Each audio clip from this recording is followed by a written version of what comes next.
American president Donald Trump साहब ने सदर बनने से पहले ये वादा किया था कि जब मैं ओथ उठाऊंगा तो उसके 24 घंटे के अंदर अंदर आपको रशिया और यूक्रेन की जंग ख़त्म करके दिखाऊंगा। अब 24 घंटे का वैसे इन्होंने वादा किया था, लेकिन आज जब हम बात कर रहे हैं तो कई हफ्ते गुजर चुके हैं और अभी तक इस जंग के ख़ात्मे के हवाले से कोई हतमी तौर पर बात नहीं की जा सकती, लेकिन कोशिश बहरहाल वो ज़रूर कर रहे हैं। उनकी सीज़ फायर के हवाले से कोशिशें जारी हैं और इन्हीं कोशिशों को आगे बढ़ाते हुए उन्होंने पिछले हफ्ते स्टीव विटकॉफ को, जो कि उनके स्पेशल असिस्टेंट हैं, उनको भेजा था रशिया की तरफ। और स्टीव विटकॉफ की इस विज़िट का मकसद असल में सीज़ फायर के पहले मरहले के हवाले से हालात को साजगार बनाना था। अब स्टीव विटकॉफ की मुलाकात होनी थी वहाँ पर पुतिन के साथ, लेकिन उस मुलाकात में एक बड़ी इंटरेस्टिंग और मानाखेज चीज़ नज़र आई और वो चीज़ ये थी कि पुतिन ने स्टीव विटकॉफ को, ट्रंप के स्पेशल असिस्टेंट को 8 घंटे इंतज़ार करवाया। इस मुलाकात में शिरकत के लिए 8 घंटे का टाइम लिया पुतिन ने। सिग्नलिंग होती है, डिप्लोमेटिक सिग्नलिंग होती है। पुतिन असल में अमेरिका को और वेस्ट वालों को और दुनिया को और अपने लोगों को ये पैगाम देना चाहता था इस जेस्चर के ज़रिए कि देखो, हमें कोई ख़ास ज़रूरत नहीं है सीज़ फायर की, ज़रूरत इनको है, हमारे मुखालफिन को, इनको ज़रूरत है। और इसीलिए ये 8-8 घंटे वेट करके हमारे साथ मुलाकातें कर रहे हैं और हमें रिक्वेस्ट कर रहे हैं कि हम जंगबंदी करें।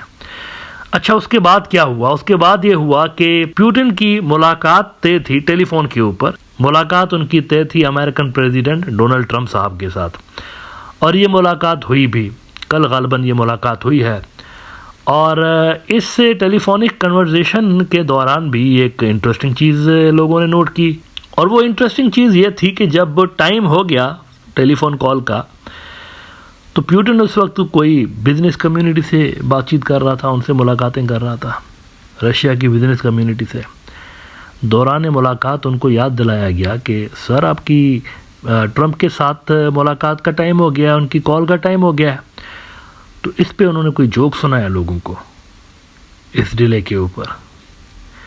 इसको भी मॉनिटर किया गया, नोटिस किया गया वेस्ट के अंदर कि यहाँ पर भी पुतिन ने असल में एक सिग्नल देने की कोशिश की अपने लोगों को कि देखो, हमें कोई जल्दी नहीं है सीज़ फायर की, इनको जल्दी है। तो देखो, मैं इसको भी वेट करा रहा हूँ डोनाल्ड ट्रंप को। अच्छा, कितना वेट कराया उसने इस टेलीफोन के लिए? कितना वेट कराया डोनाल्ड ट्रंप को? 1 घंटा। 1 घंटे तक उसने अमेरिका के प्रेसिडेंट को वेट कराया बात करने के लिए। अच्छा जी, 1 घंटे के बाद उनकी मुलाकात हुई, फ़ोन के ऊपर बातचीत हुई उनकी और उसमें जब बातें होने लगी तो ये बात तो कैटेगोरिकली उसने रिजेक्ट कर दी पुतिन ने कि मैंने कोई परमानेंट सीज़ फायर करनी है। सीज़ फायर के लिए वो एग्री हुआ है, लेकिन 30 दिनों की सिर्फ सीज़ फायर होगी। उसने कहा सिर्फ 30 डेज़ की होगी, उससे ज़्यादा नहीं होगी। अच्छा, वो भी सिलेक्टिव टारगेट्स के लिए सीज़ फायर होगी, selective targets, overall seize fire नहीं होगी। इंफ्रास्ट्रक्चर को हिट नहीं करेंगे, उन्होंने कहा रशिया इंफ्रास्ट्रक्चर को हिट नहीं करेगा और ऑयल की फैसिलिटीज़ को और गैस की फैसिलिटीज़ को हिट नहीं करेगा। नाउ इसका मतलब है कि ये जो ब्रिजेस बने हुए होते हैं, रोड्स बने हुए होते हैं, बिल्डिंग्स होती हैं सरकारी, ये उसको हिट नहीं करेंगे। बाकी मिलिट्री टारगेट्स को वो हिट करते रहेंगे। इस पे रशिया एग्री हो गया और वो भी सिर्फ 30 दिनों के लिए। ये भी मेरे ख्याल से डोनाल्ड ट्रंप की अचीवमेंट आप कह सकते हैं। कुछ तो मिला उसको इतनी वेट करने के। देखे ना, स्टीव विटकॉफ उसका जो स्पेशल असिस्टेंट था, 8 घंटे उसने वेट किया, 1 घंटा ये बेचारा वेट करता रहा। तो चलो, कुछ तो मिला। अगर कुछ भी ना मिलता तो ये तो बड़ी ह्यूमिलिएशन होती, हजीमत होती कि ये इतनी कोशिश करता रहा और कुछ भी नहीं मिला। लेकिन आखिर में पुतिन ने उसको कुछ ना कुछ दे दिया उसको इंटरेस्टेड रखने के लिए। CNBC ने रिपोर्ट किया है कि Trump and Putin agree on energy and infrastructure ceasefire as step to Ukraine peace deal. कहते हैं कि US president Donald Trump and Russian president Vladimir Putin on Tuesday agreed on steps towards a peace deal to end the war in Ukraine and struck a narrow ceasefire that is set to take effect at once. We agreed to an immediate ceasefire on all energy and infrastructure, Trump wrote on a Truth Social post after his call with Putin, which lasted at least 90 minutes.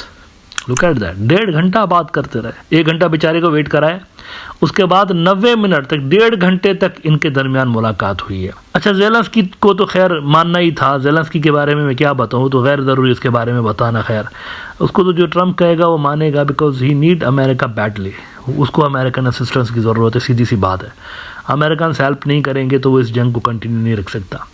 तो Zelensky ने भी कहा कि ठीक है, अगर Russians मान गए तो मैं भी मानता हूँ। अल जज़ीरा ने रिपोर्ट किया है, Zelensky says agreed to halt attacks on energy.